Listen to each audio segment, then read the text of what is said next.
இடப்பகிர்வு என்பதை என்னரும் தம்பிதங்கள் புரிந்து கொள்ளும். இவர்கள் பொருளாதார அடிப்படையில் பின்தங்கியவர்கள், எக்கனாமிக்கலி பேக்வேர்ட். நாம் சோசியலி எக்கனாமிக்கலி பேக்வேர்ட். நம்ம பொருளாதார அடிப்படையில் பின்தங்கியவர்களுக்கு இடஒதுக்கீடு என்ற பேச்சே இல்லை. அதற்காக கொண்டு வரப்பட்டதே இல்லை. அதை என் தம்பிதங்கள் புரிஞ்சுக்கணும். இந்த தெருவில் நீனும் நானும் நடக்கக்கூடாது என்பது, இந்த குளத்தில் குளிக்கக்கூடாது என்பது, இந்த கோயிலுக்குள் வரக்கூடாது என்பது நாம் ஏழை என்பதற்காக இல்லை. என் உடன் பிறந்தவனே, நாம் தாழ்த்தப்பட்டவர்கள், தீண்டத்தகாதவர்கள், இழி மக்கள் என்பதாலே புறக்கணிக்கப்பட்டோம், நிராகரிக்கப்பட்டோம். நாம் இதை படிக்கக்கூடாது, பள்ளிக்கூடத்துக்குள்ளே வரக்கூடாது என்று தடுக்கப்பட்டது நாம் ஏழை என்பதற்காக அல்ல, நாம் தாழ்த்தப்பட்டவர்கள், இழி மக்கள் என்பதற்காகவே. நான் இன்று ஏழை, ஆனால் 10 ஆண்டுகளில் நான் அதானி அம்பானியாக பொருளாதாரத்தில் மேம்பட்டு விட முடியும். ஆனால் இன்று நான் பழையன், நாட்டின் முதல் குடிமகன் ஆனாலும் என் மீது சுமத்தப்பட்ட இழிவு போகாது. இதுதான் இந்த சாதியில் இருக்கிற, இந்த தீண்டாமையில் இருக்கிற கொடுமை என்பதை நீ புரிஞ்சுக்கணும். நான் எவ்வளவு தூரம் பொருளாதாரத்தில் மேம்பட்டாலும் என் மீது சுமத்தப்பட்ட எலி மகன், எலி சாதி அந்த தீண்டாமை ஒளிய மறுக்குது. ஆனால் ஏழை பணக்காரன் ஆகிற முடியும். ஆனால் தாழ்ந்த சாதி என்று இவன் கட்டமைத்த நான் எவ்வளவு மேம்பட்டாலும் உயர்ந்த சாதியை, உயர்ந்த மதிப்பிற்குரியவனாக மாற முடியவில்லை. அதாங்க இருக்க சிக்கல். இந்த நாட்டில் முதல் குடிமகன் ராம்நாத் கோயிலுக்குள்ள நுழைய முடியல. அந்த இடத்திலே மரத்து நிழல்ல யாகம் வளர்த்து சாமி கும்பிட்டு போனார். இன்னைக்கு இருக்கிற பழங்குடி மகள் திரௌபதி முர்மு கோயிலுக்குள்ள போக முடியல, கட்டையை கட்டி ஓரத்தில் தள்ளி நிக்க வச்சுட்டான். இப்ப நாட்டின் முதல் குடிமகனாக, பிரசிடென்ட் ஆஃப் இந்தியாவாக வந்தாலும் என் மீது சுமத்தப்பட்ட இழிவு துடைக்கப்படவில்லை. நீ படம் இருக்கேன் உடன் பிறந்தானே, எல்லாரும் தங்கைகளே தட்டி பாருங்கள். ஐயா மோடி அவர்களும் அத்வானி அவர்களும் நாற்காலியில் அமர்ந்திருக்கும் போது நாட்டின் முதல் குடிமகள் திரௌபதி முர்மு என்கிற பெண்மகள் கைகட்டி நின்று கொண்டிருக்கிற காட்சி இருக்கிறது. பாரத மாதா கைகட்டி நின்று கொண்டிருக்கிறார். எந்திரிக்கும் போது இவர்கள் பாரத மாதாக்கு ஜே என்பார்கள். அந்த மாதா தான் அங்கே நின்று கொண்டிருந்தார். இதை ஒழிக்க வழி சமூக நீதி, சமூக நீதியின் சரியான பகிர்வு, உரிய பகிர்வு. எல்லாரும் தம்பி தங்கைகளே, அண்ணனுக்கு மூத்தவன் நம்ம அருமை பாட்டன் அயோத்திதாச பண்டிதர் என்கிற பெருமகன் என்பதை என்னிலும் இளைய என் தம்பி தங்கைகள் தெரிந்து கொள்ள வேண்டும். இதை படித்து கற்று அறிந்து கொள்ள வேண்டும். என்ன சொல்றாரு நினைக்கிற? வெள்ளைக்காரனிடம் அடிமைப்பட்டு கிடந்தோம், எல்லோரும் கிடந்தோம்.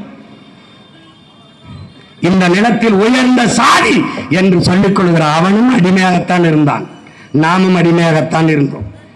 ஆனால் எல்லோரும் அந்த அடிமையிலிருந்து வெள்ளைக்காரனை விடுதலைக்காக போராடினோம்.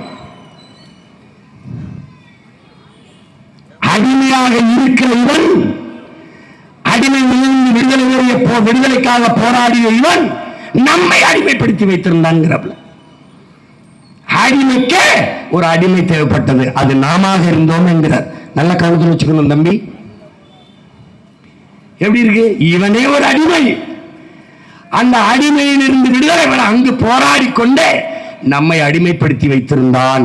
இதுதான்டா வரலாற்றில் மிகப்பெரிய கொடுமை என்று சொல்றார். இந்த நிலம் எல்லா வளங்களையும் வைத்திருந்து வறுமையில் இருக்க காரணமே இந்த சாதியை ஏற்றதாழ்வு சகிக்க முடியாத இந்த படிநிலை தாண்டாங்கிறார். விளங்குதா? எதைய வெட்டினான்டா, மரத்து வேற எல்லாம் வெட்டினா. சனி இந்த சாதியின் வேற வெட்ட மறந்துட்டான்டா, வெட்ட மறுக்கிறான்டாங்கிறாப்ல. அதனாலதான் இந்தியா எந்த காலத்திலையும் வளரல. இவ்வளவு வளங்கள் இருந்தும் வறுமையில் இருக்க காரணம் இதுதான். 28 விழுக்காட்டு மக்கள் இரவு உணவு இல்லாமல் தூங்க போற காரணம் இதுதான். பட்டினி போற நாட்டில் இது முன்னாடி இருக்க காரணம் இதுதான். அமெரிக்க பொருளாதார மேதை சொல்றான், இந்தியா ஒருபோதும் வல்லாதிக்கம் ஆகாது. காரணம், சாதி மதங்களாக அவர்கள் பிளந்து பிரிந்து கிடக்கிற வரை அவர்கள் வளர மாட்டார்கள், வல்லாதிக்கமாக மாட்டார்கள். ஏன்? இந்து எழுந்தால் இஸ்லாம் அழுத்துவான், இஸ்லாம் எழுந்தால் இந்து அழுத்துவான், கிறிஸ்தவன் எழுந்தால் இருவரும் அழுத்துவார்கள், பறையர் எழுந்தால் படையாட்சி அழுத்துவான், படையாட்சி எழுந்தால் பறையன் தாழ்த்துவான், தேவர் எழுந்தால் தேவேந்திரன் அழுத்துவான், தேவேந்திரன் எழுந்தால் நாடார் அழுத்துவான்.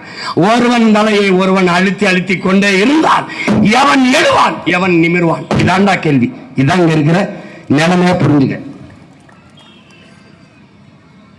அப்ப ஒரே வழி, சாதியின் மதத்தை தேஞ்ச செருப்பாக தூக்கி வீசிவிட்டு நாங்கள் தமிழர்கள் என்ற தலை நிமிர்வு ஒன்றுதான் உன்னை உயர்த்தும், நிமிர்த்தும். எவ்வளவு வலியோட பதிவு செய்றார் வார்த்தை. அதனால என்ன சொல்றாரு? இட ஒதுக்கீடு, இந்த சம உரிமை, அதையெல்லாம் ஏற்கல.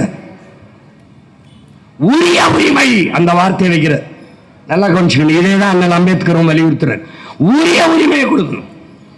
சம உரிமை என்ன?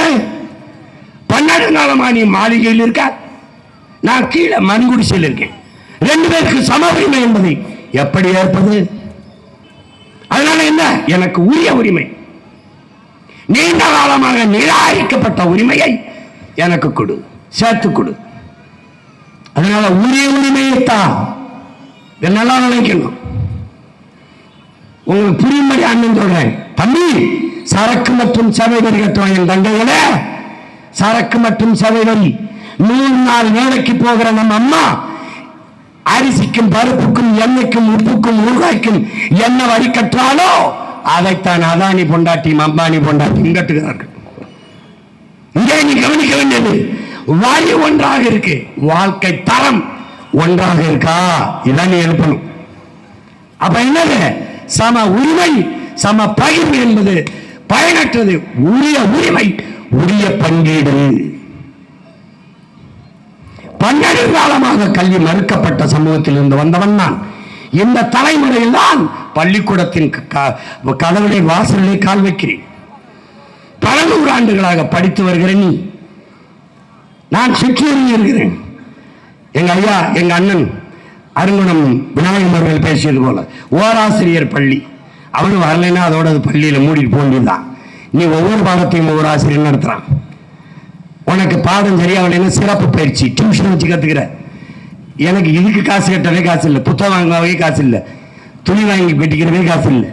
நான் சிற்றூர்ல இருக்கிறேன். காலையில களை எடுக்க போகணும், மாட்டுக்கு புல்லு பிடிங்கி போடணும், தண்ணி வைக்கணும், தவிடு வைக்கணும். எனக்கு மின்சாரம் இல்லை, சிமிழி விளக்கு. மின்சாரம் இருந்தால் 2 மணி இருந்தால் வரும், தப்புன்னு துண்டிச்சிடும். அப்புறம் மெழுகுவர்த்தி படிக்கணும். உனக்கு இல்லை, நீ யூபிஎஸ் வச்சிருப்பா, மென்னு ஊக்கி வச்சிருப்பா, படிப்ப.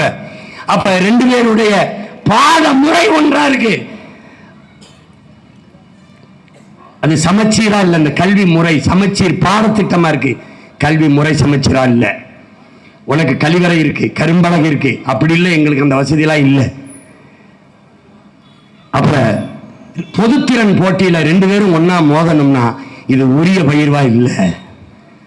அப்ப பல காலமாக நிராகரிக்கப்பட்ட எனக்கு உரிமையை தான், முன்னுரிமை தான். அதான் உரிய உரிமை. விளங்கிருச்சுன்னு நினைக்கிறேன்.